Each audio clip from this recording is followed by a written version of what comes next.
சரிங்க. நெக்ஸ்ட் ஒன்ல common category of consumer or நுகர்வோரின் பொதுவான பிரிவுகள். அதில் primary consumer depend on producers for their food.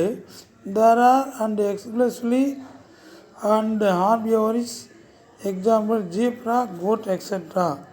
உணவிற்காக முதல்நிலை நுகர்வோர் உணவிற்காக உற்பத்தியாளர்களை சார்ந்திருக்கும் இவைகளை தவிர தாவர உண்ணிகள் என்கிறோம். எடுத்துக்காட்டு வரிக்குதிரை, நாடு போன்றவை.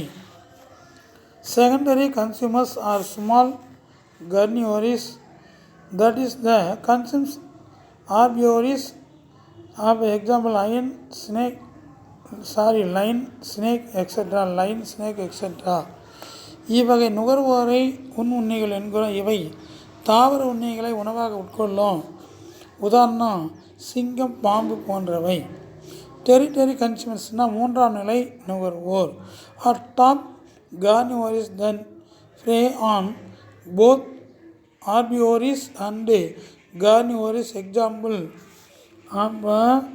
owl, crocodile.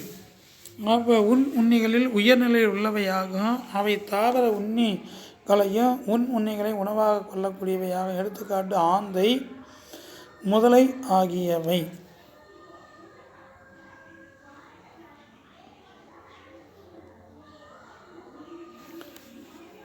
நெக்ஸ்ட் ஒன்றில் அப்போ டீகம்போசஸ் அப்படின்னா என்ன சொல்லலாங்கன்னா சிதைப்போர்கள். Are some organism that are incapable of preparing its own food. இவ்வுயிரினங்கள் தங்களுக்கு தேவையான உணவை தாமே தயாரிக்க இயலாதவை ஆகும். The live on dead and decaying plants and animals. அவை இறந்த அழுகிய தாவரங்கள் போன்ற விலங்கினங்களை உணவாக உட்கொண்டு வாழக்கூடியவை ஆகும். Hence there are called saprotrophs example and fungus, mushrooms etcetera. அவை சாறு உண்ணிகள் என்று அழைக்கப்படுகின்றன. உதாரணம் பூஞ்சைகள், காளான்கள் போன்றவை. மஷ்ரூம்ஸ். நெக்ஸ்ட் ஒன்றில் எனர்ஜி காம்போனன்ட்ஸ் அப்படின்னா ஆற்றல் கூறுகள். All organisation is the biosphere use energy to work and convert one form of energy into another. உயிர்கோளத்தில் வாழ அனைத்து உயிரினங்களும் தம் பணியினை செய்வதற்கும் ஒரு ஆற்றலை மற்றொரு ஆற்றலாக மாற்றுவதற்கும் ஆற்றலை பயன்படுத்துகின்றன. The sun is the ultimate source of energy for the biosphere as a whole. உயிர்கோளம் முழுமைக்கும் சூரியனே ஆற்றலை வழங்கக்கூடியதாக உள்ளது. The solar energy gets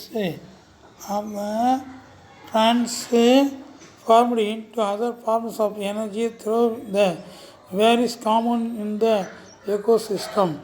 சூழ்நிலை மண்டலத்தில் உள்ள பல்வேறு கூறுகளின் வழியாக சூரிய ஆற்றல் பிற ஆற்றல் வடிவங்களாக மாற்றப்படுகின்றன. The producer, consumers and the decomposers contributes a lot to the energy flow in an ecosystem.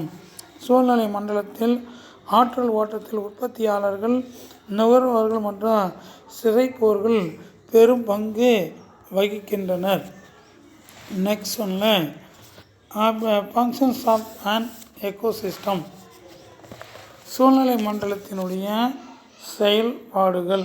சூழ்நிலை மண்டலத்தினுடைய செயல்பாடுகள் பிக்சர்ஸில் பாருங்கள். உணவு வலையில் பிக்சர்ஸில் கொடுத்துருக்காங்க. என்னென்ன அப்படின்னு பார்த்துருக்கீங்கன்னா அப்போ இந்த பிக்சர்ஸ் நீங்கள் கிளியராக பார்த்துக்கங்க. என்னென்ன அப்படின்னு கொடுத்துருக்காங்க. உள்ப்பு, மவுண்டைன், அப்போ லைனு, அடுத்து கேட்டு,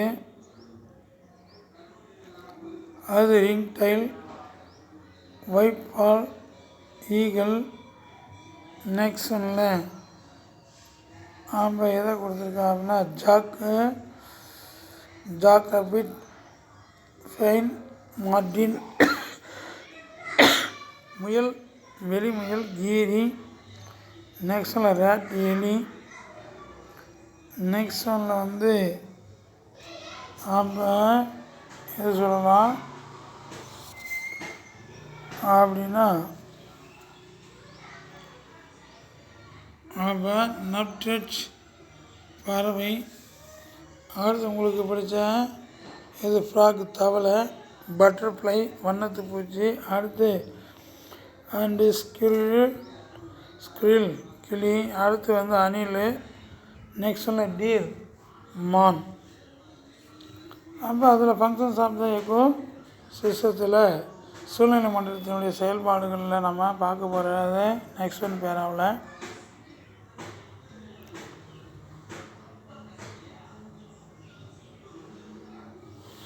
On living organism form an interacting set of a flora and fauna which are organized into trophic levels, food chains and food webs. அனைத்து உயிரினங்களும் ஒன்றை ஒன்று தொடர்பு கொண்டு ஆற்றல் மட்டம், உணவு சங்கிலி மற்றும் உணவு வலையினை உருவாக்குகின்றன. The functioning of an ecosystem depends on the pattern of the energy flow as it helps in the distribution and circulation of the organic and inorganic matter within an ecosystem. சூழ்நிலை மண்டலத்தின் செயல்பாடுகள் ஆற்றல் ஓட்டத்தின் அமைப்பை சார்ந்து உள்ளன. Energy flow generally takes place in a hierarchical order in an ecosystem through various levels. அப்போ இந்த ஆற்றல் ஓட்ட சூழ்நிலை மண்டலத்தில் உள்ள மற்ற கரிம பொருட்களின் பரவலுக்கும் சூழற்சிக்கும் உதவி செய்கிறது. ஆற்றல் ஓட்டம் பெரும்பாலும் சூழ்நிலை மண்டலத்தினுடைய பல்வேறு நிலைகளில் படிநிலையில் ஒழுங்குமுறையில் நடைபெறுகிறது. The levels are called trophic levels. இந்நிலைகள் ஆற்றல் மட்டம் எனப்படுகிறது. இந்நிலைகள் என்ன சொல்லலாங்கன்னா ஆற்றல் மட்டம் என அழைக்கப்படுகிறது. The chains of transmission of energy from one group of organism to another through various trophic levels is called a food chain. A system of interlocking and interdependent food chain is called a food web. உயிரினங்களில் ஒரு குழுவிலிருந்து மற்றொரு குழுவிற்கு ஆற்றல் மாற்றம் பல்வேறு ஆற்றல் மாற்றத்தின் வழியாக தொடர்ச்சியாக நடைபெறுவதையே உணவு சங்கிலி என்று அழைக்கிறோம். உணவு சங்கிலிகள் ஒன்றினை ஒன்று சார்ந்து பிணைக்கப்பட்ட அமைப்பு உணவு வலை எனப்படுகிறது. நெக்ஸ்ட் ஒன்ல பார்த்தீங்கன்னா பயோடைவர்சிட்டி உயிரின பன்மை. Biodiversity of a biological diversity refers to a wide variety of living organisms, plants, animals and other microorganisms which live in habit. உயிரின பன்மை என்பது ஒரு வாழ்விடத்தில் வாழ்கின்ற பல்வேறு வகையான உயிரினங்களை குறிப்பதாகும். தாவரங்கள், விலங்குகள் மற்றும் பிற நுண்ணுயிரிகள்.